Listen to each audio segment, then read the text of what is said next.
Sainte Marie, Maman bon Dieu pour nous. Saint Michel, tout bon ange bon Dieu pour nous. Saint Jean-Baptiste et Saint Joseph, priez pour nous, priez pour nous. Bonjour à tous, bonnes frères, bonnes sœurs, mauriciens, mauriciennes ici et d'ailleurs. Merci de venir rejoindre nous dans nos programmes Un Saint, Un Sainte, chaque jour.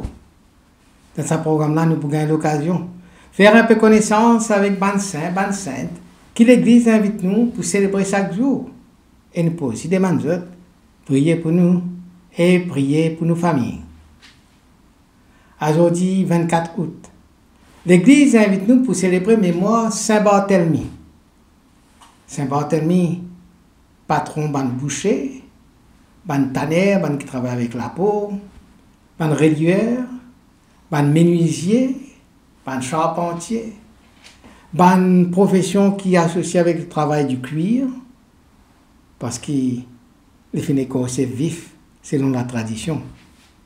Il est invoqué comme protecteur contre ban maladies nerveuses et ban convulsions, ban maladies comme l'épilepsie. Et aujourd'hui, nous profitons aussi pour saluer ban Barthélemy, ban Bartholomé, ban Bartholoméus et ban Bartholomé féminin. Dans ban la rue en la ville en Arménie, il y a un homme qui peut avancer, entouré avec la foule en colère. Ban soldat romain peut traîner brutalement. Ce crime, c'est quoi? Il final annonce Jésus-Christ comme le seul Dieu vivant. Il refuse pour sacrifier aux idoles, alors il fin écosse vif, il tire sur la peau au lit. Et quand ça va passer, il n'a pas fin faire aucun tapage, il n'a pas fin crier, il n'a pas fin révolter, mais il reste toujours en prière jusqu'au dernier bout. Sa martyr-là, il y a un martyr choquant, mais c'est celui de Saint Barthélemy, qui est un des 12 apôtres de Jésus-Christ. Et derrière ça, l'horreur sur l'exécution, sur l'écosse, tire sur la peau au lit vif, nous trouve une fidélité inébranlable, un amour pour le Christ plus fort que la douleur. Barthélemy, aussi appelé Nathanaël dans l'évangile de Jean, est originaire de Cana en Galilée. Il vit à l'époque du 1er siècle d'un monde juif qui vivre la domination romaine marquée par une attente qui était pu attendre les juifs à l'époque-là, qui pu attendre le Messie. Donc, il vivre dans la période contenant sa l'attente messianique et puis en même temps, il y a une tension politique et une ferveur religieuse quand même. Le Christ appelle lui, dans le premier jour de sa mission, étant Philippe Tchaldiali, nous venons trouver celui qui la loi et que les prophètes fin causer, Jésus de Nazareth. Barthélemy répond avec un sarcasme, un scepticisme, il ne peut pas croire, hein? Et il vous dire, est-ce qu'il y a quelque chose de bon qui est capable de sortir de Nazareth? Mais le temps qu'il rencontre Jésus, tout quelque chose changeait. Le Christ dit comme ça, Allah, une véritable Israélite, dans l'hypénon hypocrisie, pénon fait semblant.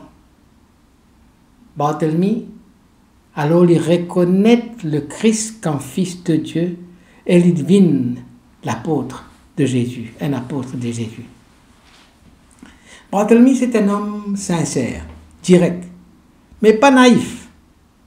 Il doutait, il questionnait, mais le temps il trouve Jésus, il croit entièrement. Nous ne pouvons pas décrire lui comme quelqu'un de charismatique, comme un leader, mais comme un apôtre discret, un apôtre sur lequel nous sommes capables de compter, un apôtre fidèle. Il quitte tout pour suivre Jésus. Puis, après la Pentecôte, il a évangélisé dans les terres lointaines, au-delà de la frontière de la Palestine, de Jérusalem, y aller. Le capable dire que sur la vie, fin faire comme un missionnaire qui toujours peut voyager, toujours peut marcher, toujours peut évangéliser ailleurs. Mais on l'a vu aussi, quand il rencontrait beaucoup de rejets, mais quand il finit maintenir la foi très fort, la foi brûlante. Selon la tradition, après la résurrection, après la Pentecôte, il évangélise l'Inde, l'Irak, l'Arabie et surtout l'Arménie. Quand là-bas, il convertit un des rois qui s'appelle Polymios. Le fait qu'il réussit à convertir le roi Polymios, ça finalement la haine d'un prêtre païen. Ils ont capturé, ils ont condamné et ils ont fait passer un supplice, une torture atroce. Ils ont écorché vif, puis ils ont décapité vers l'an 71. Il a accepté ce martyr dans la paix seulement. Il a accepté ce martyr dans la paix et dans la foi, tout en offrant sur la vie comme un témoignage de la vérité. Nous pouvons dire qu'il tourne décisif sur la vie de Saint Barthélemy, souvent identifié comme un Nathanaël dans l'évangile de Saint Jean, est situé au moment où finit dans sa révélation bouleversante. Dans Saint Jean, premier chapitre, versets 45 à 51, Philippe invite Nathanaël pour rencontrer Jésus à Nazareth. Alors, comme on dit, allez là, sa réponse c'est quoi? Nazareth, quelque chose de bon qui a sorti là-bas. Et le temps il approche Jésus, quand Jésus trouve lui. Et Jésus dit comme ça, c'est un vrai Israélite, ça. Pendant hypocrisie dans dit, pendant faire semblant, ok? Pendant comment dire, bonne manigance dans dit. Et là, il dit, Jésus dit comme ça, avant que Philippe appelle toi, moi tu trouves toi, tu en bas le figuier, moi tu trouves toi. Ça détail là, il paraît comme dire un détail simple, un détail, comment dire, pas aucune valeur, mais ça détail là finit tous Nathanaël au plus profond de lui-même, parce que dans l'histoire juive, dans la tradition juive, le figuier, c'est un lieu, le symbole, un lieu de méditation de la loi. Ça veut dire, le temps Jésus peut dire, trouve-toi sous le figuier. Nous posons la question, mais qui Nathanaël te peut faire? Qui Barthélemy te peut faire en bas le figuier? Mais d'après la tradition juive, les Japés méditent la loi de Moïse. Alors Jésus révèle ainsi qu'il connaît non seulement l'homme, mais aussi sur les guerres, sur pensée, sur une recherche qui est dans l'intérieur. Parce qu'il a pu étudier la loi sous le figuier. Sa parole-là provoque une véritable conversion dans Nathanaël. Là, il reconnaît dans Jésus non seulement le Maître, mais il reconnaît le Fils de Dieu, le Roi d'Israël, le Messie qui peut venir. Le Fils de Dieu, le Roi d'Israël, le Messie. Et c'est comment dire, pour Nathanaël, un passage entre un doute sincère à la foi éclatante qui pour marquer le début ce chemin de disciple radical. Disciple qui pour pas peur, qui pas pour peur, pour donner sur la vie pour ce Seigneur. Selon la tradition, après la Pentecôte, le temps Barthélemy, tu allais évangéliser l'Orient, notamment l'Arménie. Là, il était confronté à une situation dramatique. Tu fis le roi Polymios, tu possédé par un esprit mauvais. Alors, par la prière et par l'invocation du nom de Jésus, Barthélemy fait un exorcisme et libère Fatifila. Ce miracle-là est considéré comme un miracle spectaculaire parce qu'il n'est pas simplement finalement une guérison physique, mais il y a aussi un signe spirituel puissant. Il manifestait la puissance spirituelle quand, comment dire, nous invoquons le nom de Jésus, qui est notre pouvoir sur le mal. Conversion, le roi Polymios, de ça, et quand on dit les rois finissent convertis, ben, tous autour de lui convertis, tous sur la cour convertis. Et ça finit bouleverse l'ordre religieux qui est déjà établi. C'est pour cela qu'il y a un prêtre païen, les temps où trouve sa influence qu'ils ont tenu avant la tomber, parce que maintenant les rois finissent convertis. Ben, ils ont tourmenté, et là, ils commencent une persécution contre Barthélemy. C'est un miracle, donc, qui finit à la fois un triomphe de la foi, mais aussi qui annonce aussi ce martyr.